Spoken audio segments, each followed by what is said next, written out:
Olá, alunos do oitavo ano C, sejam bem-vindos a essa parte 2 da aula de Geografia de hoje, dia 24 de junho.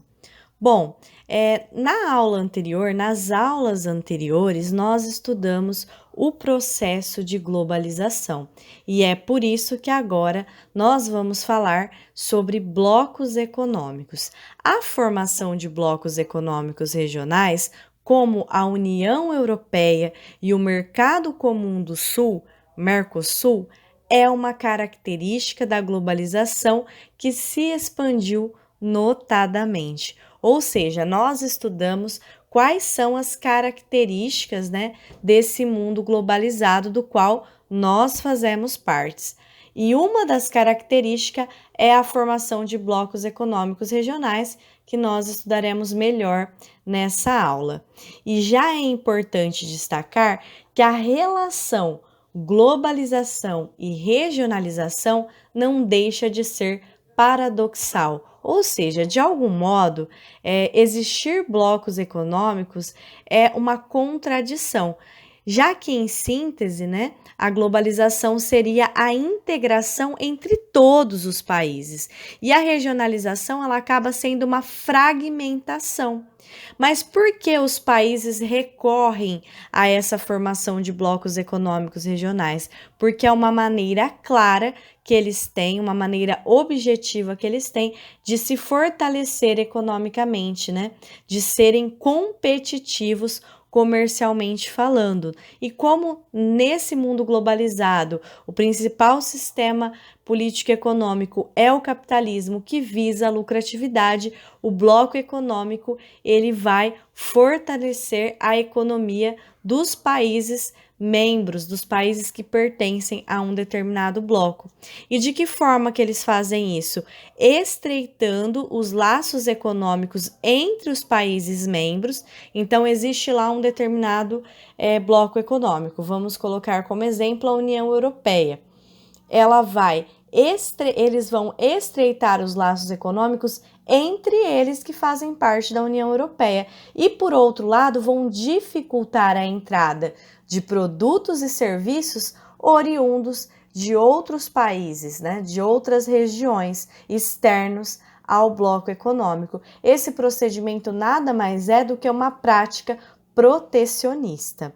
No próximo slide, na próxima imagem aí na tela, vocês estão vendo um mapa dos principais blocos econômicos que nós temos hoje no mundo. São os únicos? Com certeza não, mas são os principais. E dentre todos esses, eu peço para que vocês tenham atenção para o centro do mapa, que é o continente europeu. Esses países em roxo pertencem à União Europeia. É uma infinidade de países que pertencem à União Europeia. Depois vocês podem pesquisar, eu nem vou ler o nome de todos os países, porque nós ficaríamos um longo tempo só para eu ler, mas depois vocês pausem aí a tela, que o nome dos países que pertencem à União Europeia está aí nessa imagem. Como, por exemplo, pertence à União Europeia a Alemanha, Holanda, Bélgica, França, Grécia, Itália. Então, tem uma diversidade aí de países. E por que eu pedi para vocês terem atenção com a União Europeia?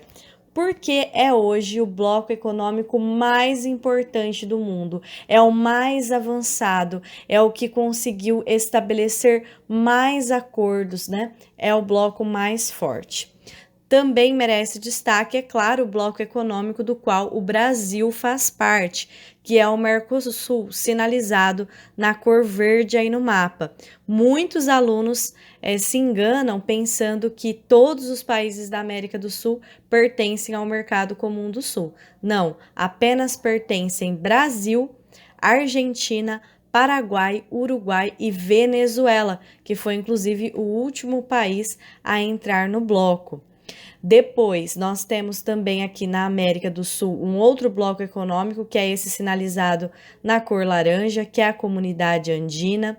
Na América Central, nós temos o Mercado Comum Centro-Americano e merece todo o nosso destaque também o NAFTA, que está em amarelo, no qual é um bloco formado aí por 3 países importantes, Canadá, Estados Unidos e México, né? É o Acordo de Livre Comércio da América do Norte. E aí temos outros blocos sinalizados também aí no mapa, e eu gostaria que vocês pausassem, né, como eu disse, o vídeo, olhassem bem para esse mapa que mostra os principais blocos econômicos, sendo que os que eu citei aqui são os mais relevantes aí na economia mundial. Em especial, né, a União Europeia e o NAFTA. Os demais foram citados mais por fazer parte da nossa região geográfica. Bom, os blocos econômicos, eles têm formas específicas de se relacionarem. Vocês vão entender ao longo dos estudos de geografia que existe, por exemplo, o grupo dos 7, o grupo dos 20, o BRICS, e tudo isso são países que cooperam entre si, mas para ser um bloco econômico, precisam ter formas específicas de se relacionar, e essas formas estão na tela, né? Um bloco econômico, ele pode ter uma zona de preferência tarifárias, que é quando os países membros, eles pagam taxas menores do que os não membros para produtos comercializados entre eles. Então, a primeira forma de existir um bloco econômico é através da zona de preferência tarifária, ou seja, aqueles países que pertencem ao bloco vão pagar um precinho menor para comercializar o produto. E um exemplo de bloco econômico que tem esse tipo de relação é o ALAD, Associação Latino-Americana de Integração. Uma outra forma do bloco econômico se estabelecer é através da zona de livre comércio, que é quando as barreiras tarifárias entre os países membros é reduzida pelo menos em 80%. Então, é uma redução bastante significativa. Um exemplo é o NAFTA, né?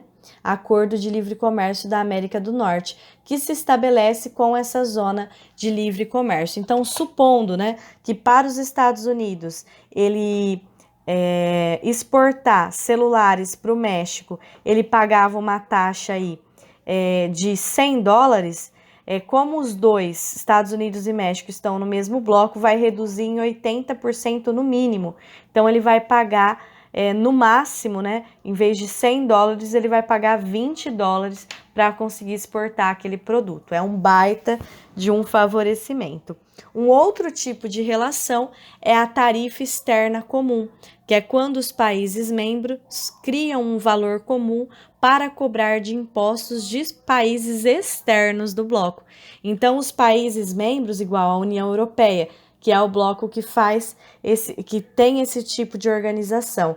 Então, a União Europeia, qualquer país da União Europeia, por exemplo, vai cobrar o mesmo valor de taxa para que o Brasil comercialize o seu produto lá. É um acordo que tem entre eles.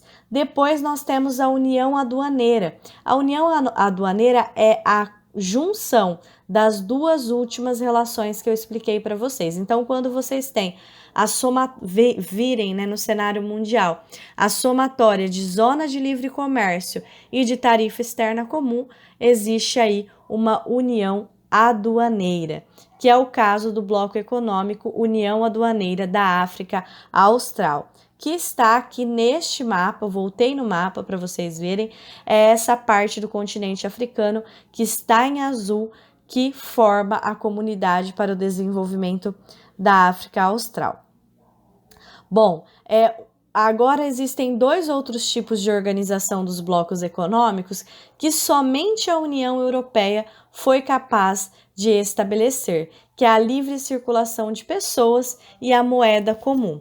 A livre circulação das pessoas é a população dos países membros poderem circular livremente em qualquer país do bloco. E a moeda comum é todos os países adotarem a mesma moeda. Então, todos os países da União Europeia, por exemplo, adotaram o euro. É obrigatório, né? Para você pertencer à União Europeia, tem que utilizar a mesma moeda. Então, somente a União Europeia está nesse estágio mais avançado. E lá também ocorre a livre circulação de pessoas por entre os países membros. Bom, a nossa aula fica por aqui. Bons estudos e qualquer dúvida, vocês podem me chamar pelo WhatsApp. Até a próxima aula. Tchau, tchau.